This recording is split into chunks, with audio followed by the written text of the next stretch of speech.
मा फलेषु कदाचन मा कर्मफलहेतुर्भुः मा ते सङ्गोत्स्वकर्मणि कर्मण्येवाधिकारस्ते मा फलेषु कदाचन मा कर्मफलहेतुर्भुः मा ते सङ्गोत्स्वकर्मणि। గోవిందా, కౌరవులు పాండవుల యుద్ధంలో ఏం జరగనుంది? ఇప్పుడు నాకు తెలియాలి. ఎందుకు నీవిలా అడుగుతున్నావు సఖీ?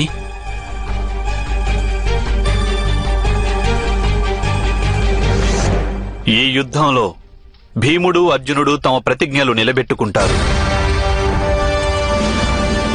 ధర్మహీనులకు దండన లభిస్తుంది.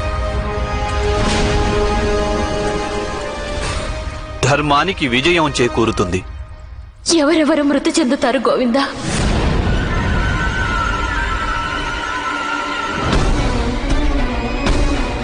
ఎవరెవరు జీవించి ఉంటారు?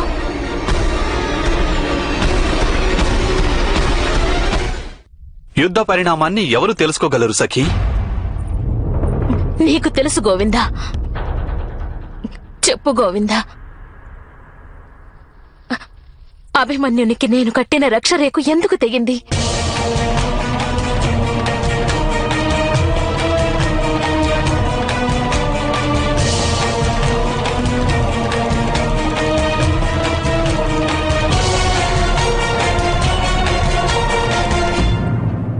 నీవే అన్నావట అభిమన్యుడు యుగ పరివర్తనకు కారకుడవుతాడని. కాని ఆ పరివర్తనకు మొట్టమొదటి అడుగు వాని పుత్రుడు వేస్తాడా? నీవే అన్నావట అభిమన్యుని పుత్రుడు ఏకఛత్రాధిపతి అవుతాడని. కాని హస్తినాపురి సింహాసనంపై నా జ్యేష్ఠ పుత్రుడు ప్రతివింధ్యునికి అధికారం ఉంది. ప్రతివింధ్యుని పుత్రుడు ఎందుకు సమ్రాట్టు కాడు? అభిమన్యుడు స్వయంగా ఎందుకు సమ్రాట్టు కాడు?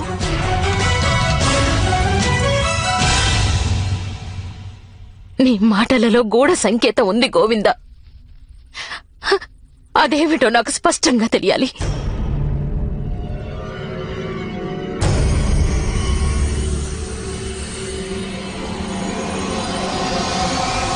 భవిష్యత్తు గురించిన దుఃఖం వర్తమానంలోని సుఖాన్ని హరించి వేస్తుంది సఖీ.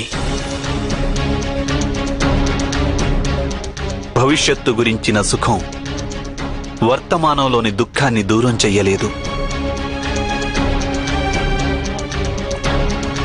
భవిష్యత్తును తెలుసుకోవాలని నీవు ప్రయత్నించకు సఖీ. దీనివలన ఏ లాభమూ లేదు.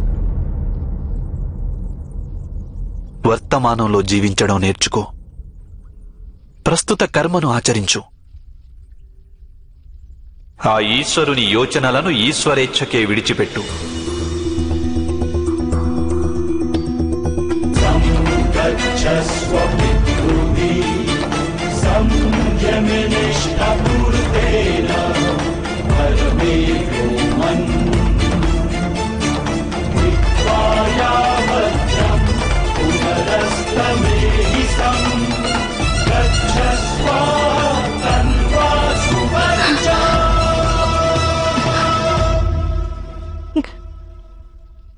అంటే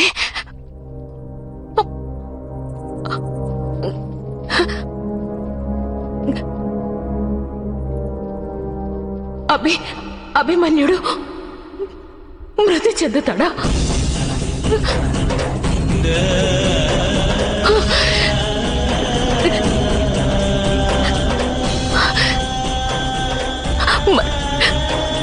మరి నా పుత్రుల 5 గోవిందా, అయితే వారు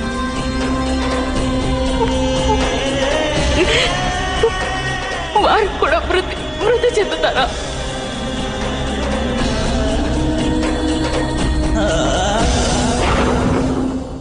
యుద్ధానికి